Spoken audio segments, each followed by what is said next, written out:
Do you believe in forgiving or forgetting? I still remember the exact moment I stood backstage at the conference, seconds away from stepping into the spotlight I had worked for years to earn. When one of the event staff approached me with a nervous look and quietly said there was a woman outside claiming to be my mother, insisting she had to get in right away. I didn't even have to ask who it was, because the voice in my head instantly pulled me back to a different stage of my life, one where I was waiting for their approval, their support, their belief in me, and getting none of it. I had been 21, in my final year of college, and I had just opened the email that I'd been dreaming about since my first semester. I had been accepted into a highly competitive study abroad program, the kind of opportunity that didn't just look good on a resume but could change the entire direction of your career. I'd already done the math, figured out the costs, and even looked up flights. The only missing piece was my parents' help to cover the gap my part-time job couldn't reach. I remember calling my mom, barely able to keep my voice steady from excitement, explaining how I'd gotten in, what it meant, and how it could open doors that people spent their whole lives trying to knock on. She listened quietly, said it sounded impressive, but then told me in that careful, almost apologetic tone she used when she wanted to sound sympathetic without actually being invested, that they simply couldn't afford it. She said times were tight, they had too many expenses already, and it just wasn't realistic right now. I wanted to argue, to tell her that it was only a few $1,000s and I could cover most of it myself if they just helped with the last bit, but I could already feel the conversation closing like a door in my face. So I said I understood, hung up, and tried to swallow the lump in my throat.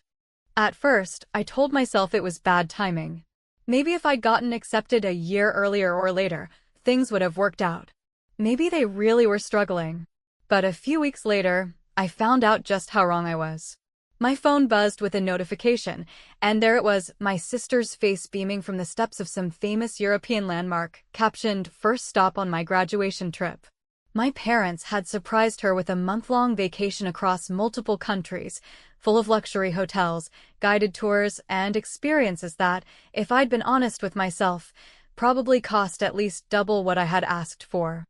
I can't even describe the mixture of anger and disbelief that hit me. I wasn't jealous of the trip itself, okay? Maybe a little, but mostly, I was furious at the hypocrisy. When it was me asking for something that could directly shape my career and my future, they couldn't make it work. But when it was her wanting a celebration with no purpose other than fun, they suddenly found the money and the time and the enthusiasm.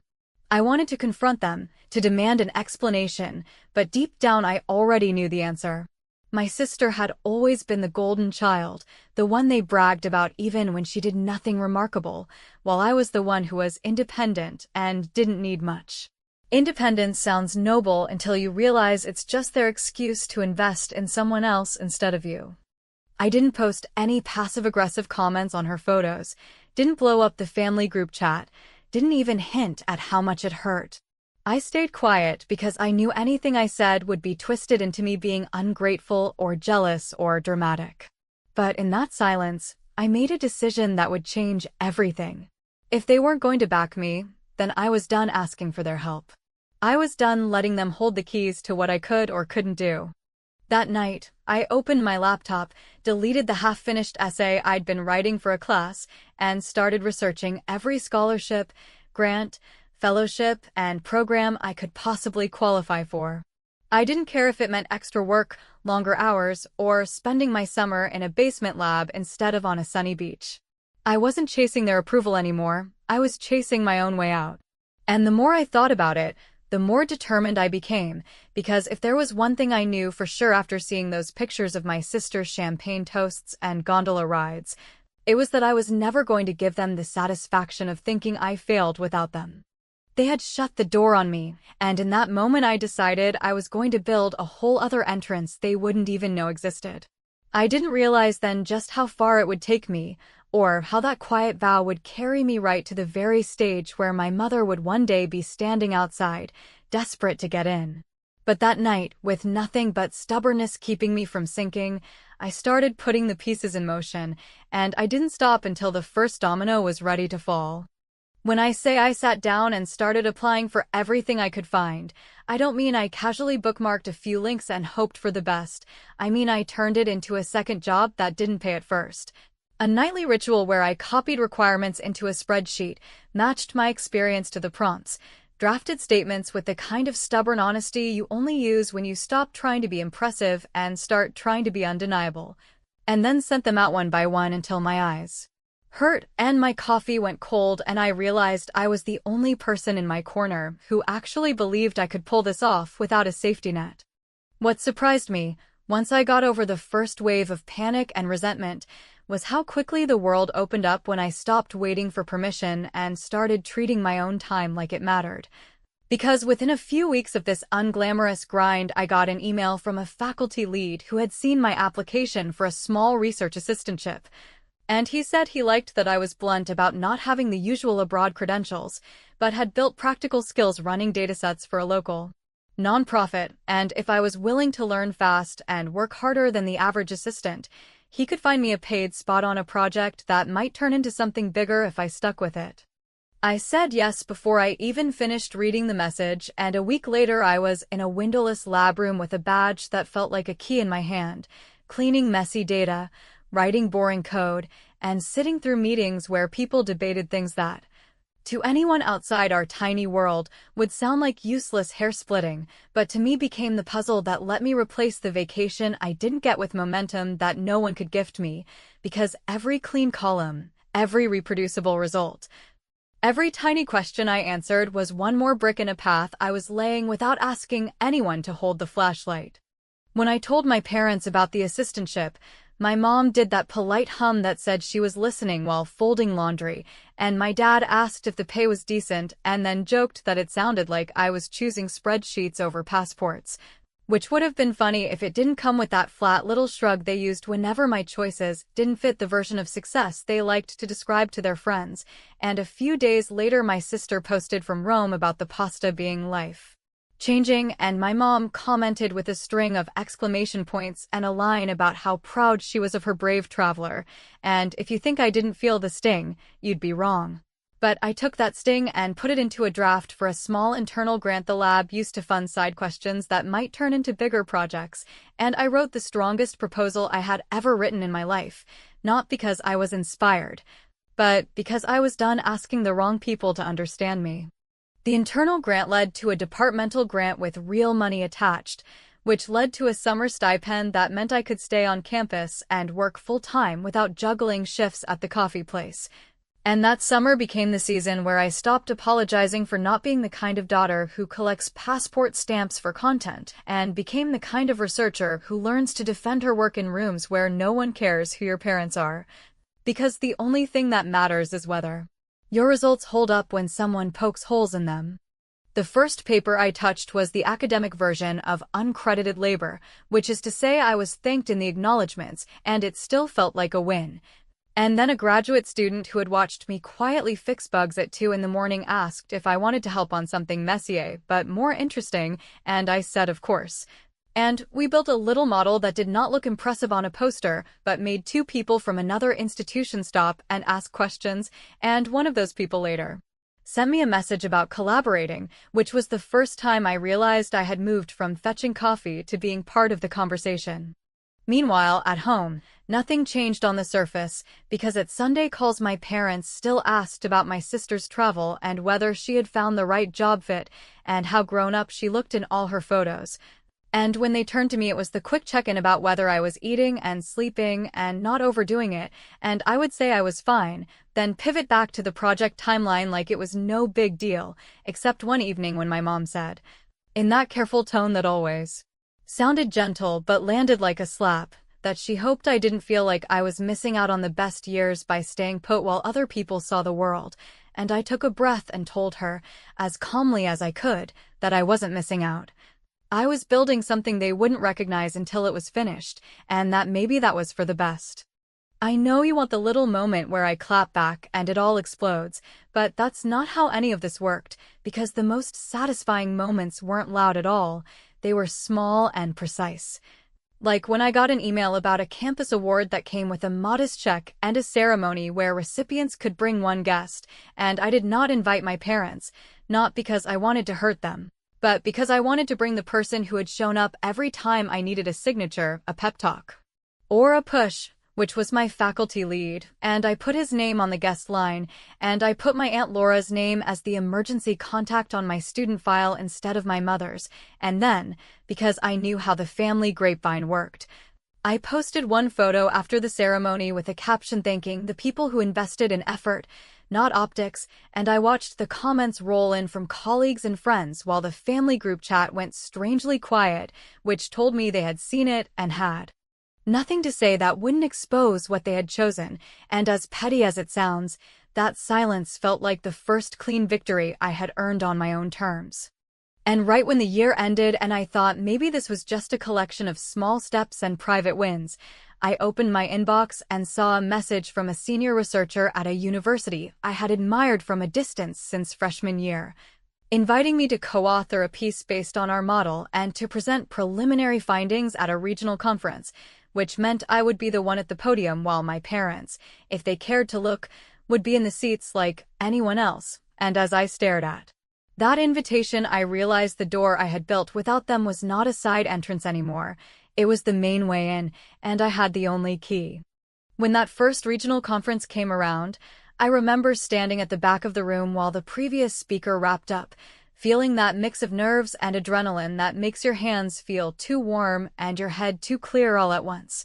and realizing that even though I wasn't the main attraction of the event, my name was on the program in a slot that people had chosen to attend, which meant that whatever I had built in those quiet, uncelebrated years had started to take on a life that could no longer be ignored by anyone who was paying even a little attention. I delivered my presentation without glancing at the clock once, answered every question with the kind of confidence that only comes from knowing you did the work yourself, and when I stepped away from the podium, a woman from another university stopped me in the hallway to say she had been working on something similar and wanted to connect. That conversation turned into an email exchange, which turned into a small joint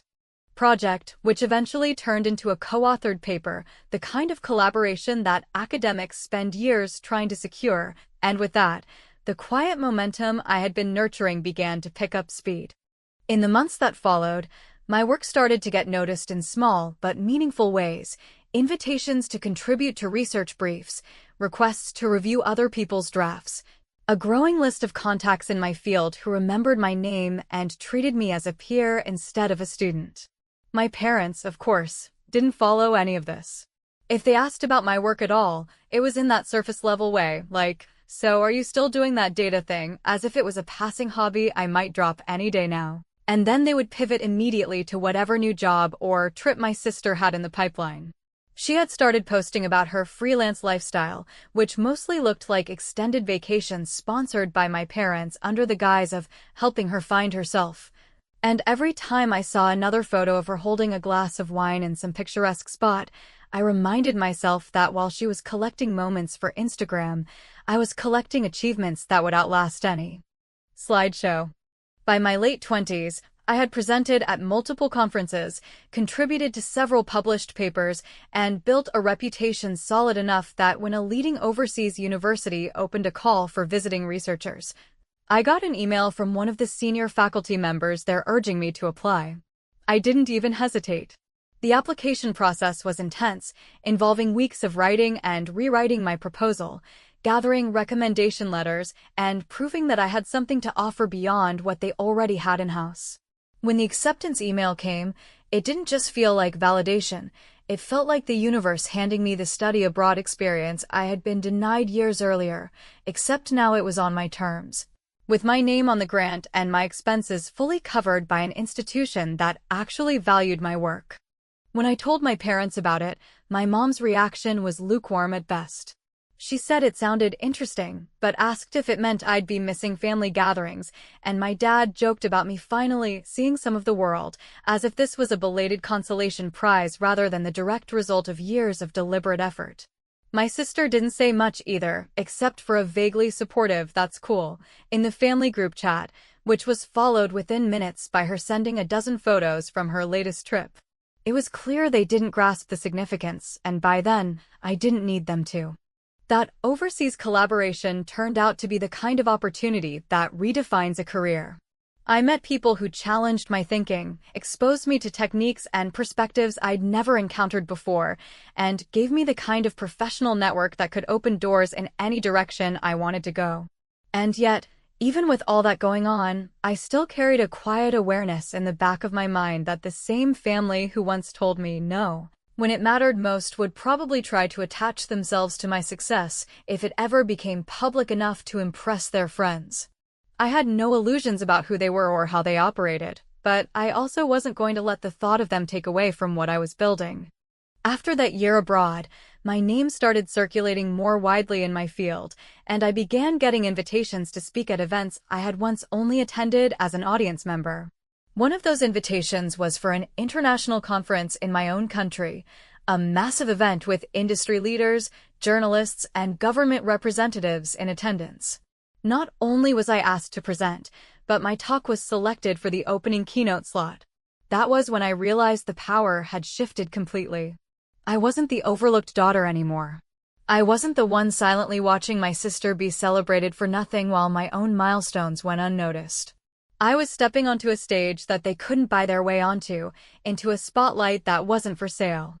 In the weeks leading up to the conference, local media picked up the story, running short features about my work. Friends from college reached out to say they'd seen my name in the news. My inbox filled with congratulations from colleagues and strangers alike. And then, right on cue, my mom called. She sounded cheerful, overly so, asking for details about the conference, whether it was open to the public, and what time my talk would be. I kept my voice even, told her it was mostly for attendees and industry guests, and said tickets were limited. She pressed a little, suggesting that she and my dad could maybe come to support me, but I didn't commit to anything. I knew her well enough to understand that this wasn't about support, it was about being seen supporting me, and there was a big difference.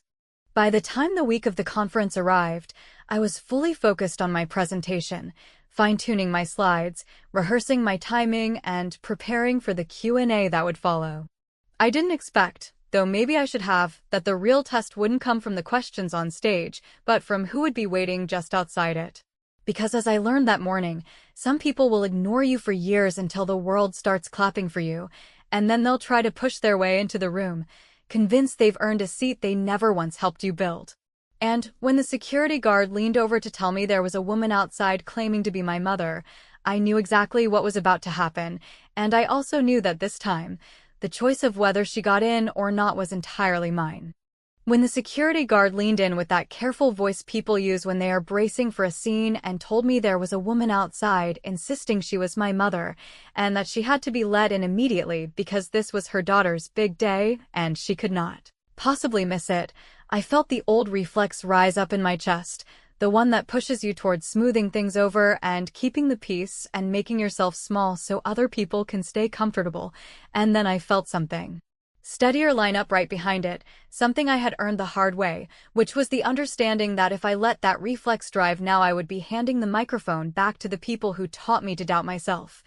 So I took a breath and asked the guard a single question that clarified everything. Is she on the list? He checked, shook his head, and waited for my answer like it was a fire alarm he hoped I would turn off.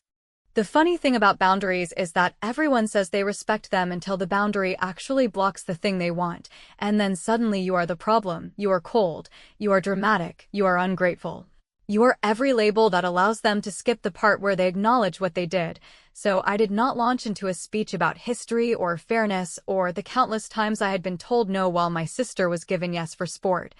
I did not rehearse the past for a backstage audience who had a schedule to keep. I kept it simple and said that if she was not on the list, then she was not coming in. And I asked him to be kind but firm and to let her know there was a live stream link on the conference site if she wanted to watch like everyone else who had not registered. He stared for a second, like he was waiting for me to add the obvious exception, then nodded and walked off with that brisk relief that comes when someone gives a clear directive that they will be backed up on.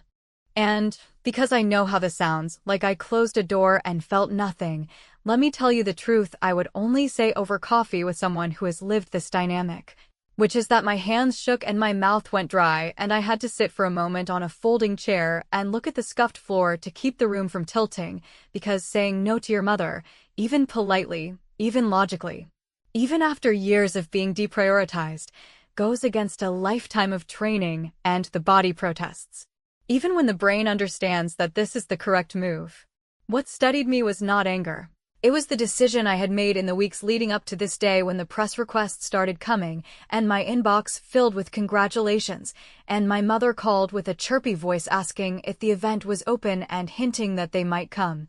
which was to remove the guesswork and formalize what I would and would not allow. I had sent the organizers a list with the names of the people who would have access to the green room and reserved seating, and that list included my faculty lead, my collaborator, my Aunt Laura, who had once driven across town to bring me dinner and sign a housing form when my parents said they were busy, and 2 early mentors who answered my emails when no one else did, and it did not include my parents, not to punish them, but to make the guest list match the reality of who had actually shown up for me when there was nothing to post about.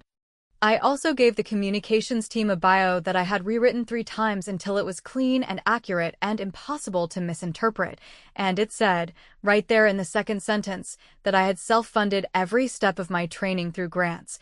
scholarships, and research appointments, and that my talk was dedicated to students who are told there is no money for their dreams until someone else wants to celebrate, which you can call pointed if you want, but I call honest, because I am done watering down the truth to protect people who never protected me. The chair of the program emailed back a single line, strong and clear, keep it, and that was all the certainty I needed. As the stage manager clipped the microphone to my collar and checked the battery pack, my phone buzzed in my bag with a series of messages that I did not have to read to know the tone of. Because I have spent years translating that combination of indignation and hurt into plain meaning, and the plain meaning is always the same. We did not expect your boundary to apply to us. We want access retroactively. We want the photo. We want the credit by proximity. We want the comfort of being seen as supportive without having done the work of supporting. I left the phone where it was, because one of the quiet privileges of having built your own door is that you decide when to answer the knock, and backstage, for the first time in my life, I felt the power of that choice settle in my bones like something solid I could lean on. Right before my cue, the chair of the session leaned close and asked whether I wanted them to hold the doors in case my mother sorted things out, which was a generous offer that might have tempted a younger version of me who was starved for scraps of approval. And I smiled and told him there was no need to hold anything. The room was full, the time was right, and we were going to start as planned, and then I handed him a small envelope I had brought with me for this exact contingency, because I knew the old pattern would try to reassert itself, and I wanted to remove even the possibility of improvising under pressure. Inside the envelope was a simple printed note for security that said any request to add names at the door should be declined without exception, and that questions could be directed to the communications lead after the keynote concluded, which meant no one would have to come find me mid-program to ask for permission, and no one would get in by wearing me down. If you are wondering where the revenge is in all of this, you are probably picturing something louder or flashier than what I chose, but let me tell you, there is nothing louder than telling the story on your terms to a room full of people who actually earn their seats while the person who underestimated you listens from the lobby. And there is nothing flashier than dedicating the event to the kind of student you used to be and doing it in a way that cannot be edited out of the program or recast at the next family barbecue, and there is no cleaner justice than aligning the guest list with the truth and refusing to negotiate it backstage. They called my name, the doors closed, the lights shifted, and as I took the first step toward the lectern I felt the text I had scheduled to send at the end of my talk sitting quietly in my outbox like a final bolt in place. A message with a live stream link and a line that said, I hope you enjoy the talk and that going forward I will be acknowledging support where it actually existed. The stage manager raised his hand, the room hushed, and I smiled because the choice had been made and the boundary was holding, which meant that whatever came next would be mine, and only mine, to deliver. When I walked out and faced the room, I could feel the kind of attention that isn't performative and isn't polite and isn't there because someone was guilted into showing up, but the kind that comes from people who have skin in the game and want the truth to be clear. And I started by saying that my work was built on unglamorous hours and secondhand laptops and mentors who saw potential when there was nothing shiny to point at, and then, because I had promised myself I would never edit the past. To make it easier to digest, I added the line I had written and rewritten until it was sharp without being cruel, that I stood there because I learned early that we can't afford it sometimes means we don't prioritize you, and that when you hear that enough, you either shrink or you build, and I chose to build. I went through the findings with the calm of someone who has been told to justify every choice and knows exactly how to do it. I made the case. I showed the evidence. I answered questions with the patience I used to save for people who weren't listening, and when the chair handed me the plaque at the end, I didn't bask, I didn't pose. I simply held it long enough for the photographers to capture the record of a moment no one could claim credit for except the people who had actually been there. Backstage, while the applause still felt like a hum in the walls, the stage manager told me my mother had tried a new angle, that she had said there had to be a misunderstanding because she was family, and I nodded like he had informed me about a schedule change. Because the thing about patterns is that once you name them, they lose some of their power, and I asked him to please thank security for doing exactly what was asked and to make sure the envelope instructions stayed in place through the media roundtable. And then I picked up my phone and sent the message I had queued, the one with the live stream link and the simple line about acknowledging support where it existed. And I turned the device face down so I could finish the day without being pulled into a familiar trap. The press Q&A opened, and someone asked about the dedication in my bio, the part about students who are told there is no money for their dreams until someone else wants a celebration, and I said it wasn't meant to jab at anyone.